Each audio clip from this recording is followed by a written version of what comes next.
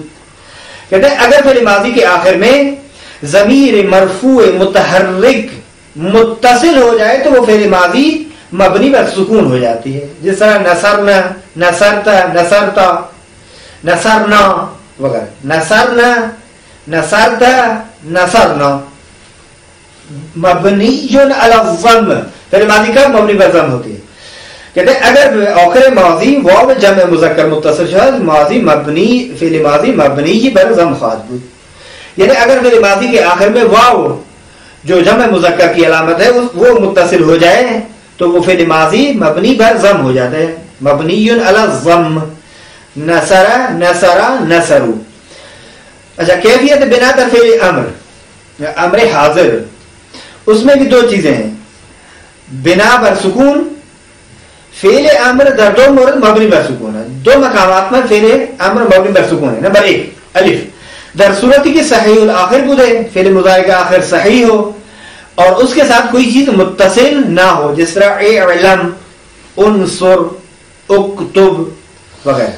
بے در صورتی کی نون جمع مؤنث به متصل شده باشد، جب فعل امر کے ساتھ نون جمع مؤنث متصل ہو جائے تو یہ فعل امر حاضر مبنی علی السکون بن جاتا ہے، جس طرح انصرنا اور اکتبنا، اخشینا وغیرہ۔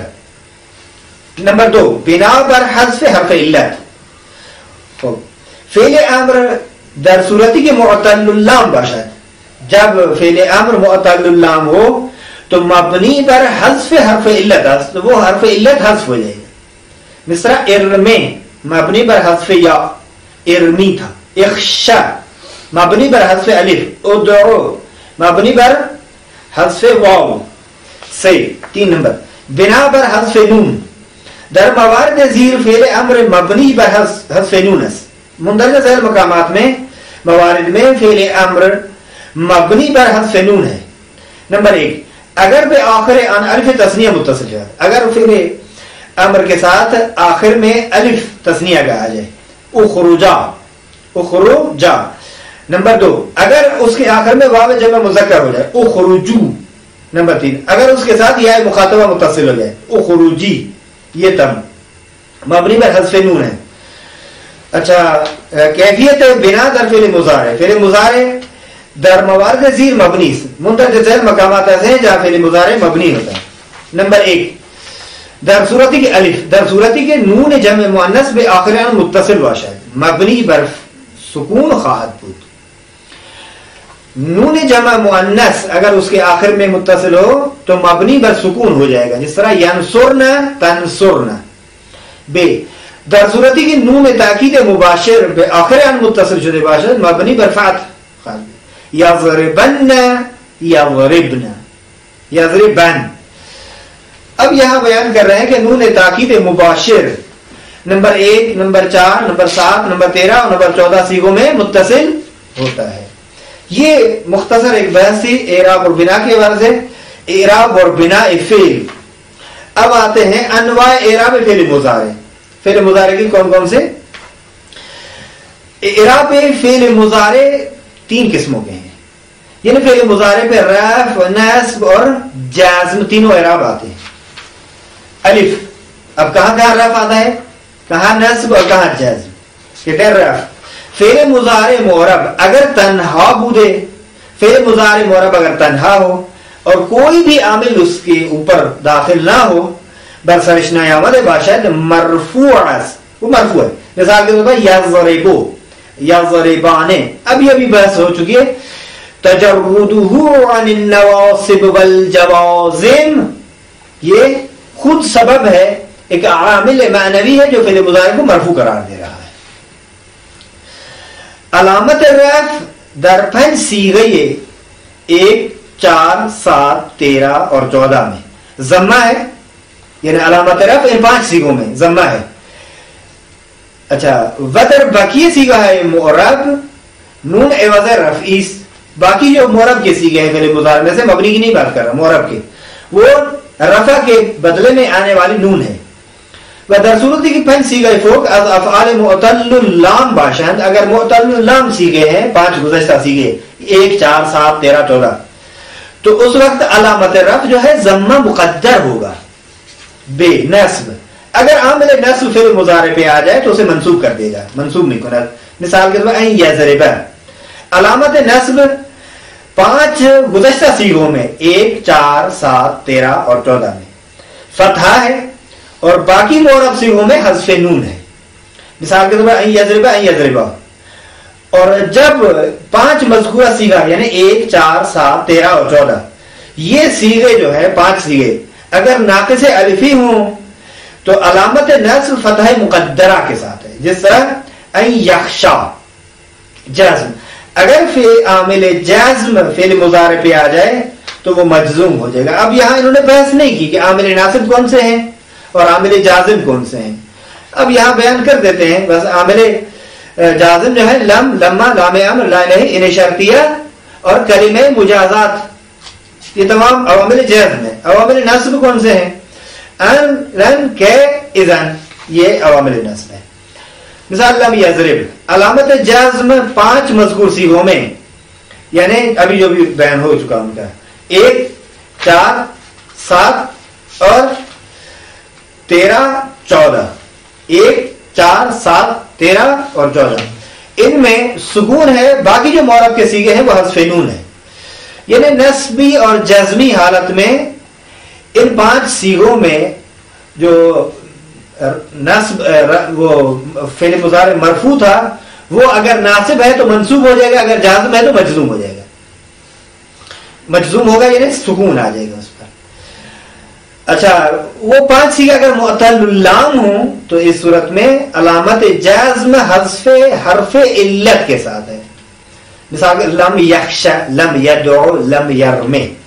یہاں سوالات ہیں چند، وہ واضح زیرہ تعریف کریں، مندرجہ ذیل جو الفاظ ہیں ان کی تعریف کریں، اصطلاحات ہیں ان کی تعریف کریں. عامل، البتہ میں یہاں ایک تذکر دینا ضرور سمجھتا ہوں کہ دیکھیے مصطلحات کو ضرور یاد کریں اور خود عربی عبارت میں ان کو یاد کریں.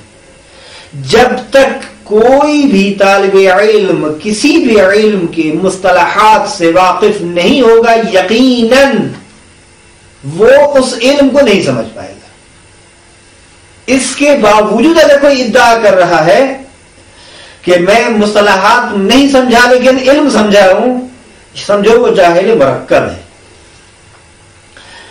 اچھا اب کہتے ہیں کہ سب سے پہلے عامل کی تعریف کیا ہے، معمول کی تعریف کیا ہے، عامل لفظی کیا ہے، عامل معنوی کیا ہے، معرب، مبنی، اعراب اور بنا. یہ تعریفیں ہو چکی ہیں. نمبر 2 افعال معرب اور مبنی کون کون سے ہیں. نمبر 3 کیفیت بناء فعل ماضی کو بیان کریں. نمبر 4 کیفیت بناء فعل امر کو تشریح وضاحت سے بیان کریں. نمبر 5 اعراب اور بناء فعل مضارع کو وضاحت سے لکھیں. نمبر 6 علائم فعل مضارع، علائم رفع فعل مضارع کون کون سے ہیں وضاحت کریں. علائم نصب فعل مضارع و موارد حالیہ کرا بیان کنید. علائم جزم فعل مضارع کے اور ان کے موارد کو ذکر کریں. یہ آج کا یہ جلسہ جو ہے اسی پر ہی اختتام پذیر ہوتا ہے اور انشاءاللہ ہم دوبارہ آپ کی خدمت میں حاضر ہوں گے. وآخر دعوانا ان الحمد لله رب العالمين وصلى الله على سيدنا محمد وآله الطيبين الطاهرين المعصومين.